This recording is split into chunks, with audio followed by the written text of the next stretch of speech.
اب میں آپ کو یاد دلاتا ہوں، کچھ لوگوں کے علم میں ہوگا، جب فرسٹ ورلڈ وار ہو رہی تھی 1914 سے جو شروع ہوئی تھی 1918 تک، لارڈ جارج تھا اس وقت وزیر اعظم انگلستان کا. اس نے ہاؤس آف کامنز کے اندر قرآن کا نسخہ لہرایا اور کہا جب تک یہ کتاب دنیا میں ہے دنیا میں امن نہیں ہو سکتا. یہی آج پورا مغرب کہہ رہا ہے. امریکیوں نے نصاب کی کتابوں سے جہاد اور قتال کی آیتیں نکلوا دی، سعودی عرب میں نکلوا دی، ہمارے ہاں نکل رہی ہیں.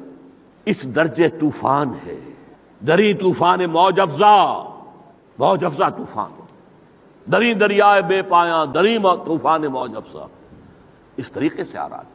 بہرحال سوچئے آپ، بھائی فرض کیجئے کسی شخص نے بے حرمتی کر دی تھی قرآن کی، نیوز ویک نے کیوں چھاپا؟ کیا اسے پتہ نہیں تھا کہ مسلمانوں کے جذبات مجروح ہوں گے؟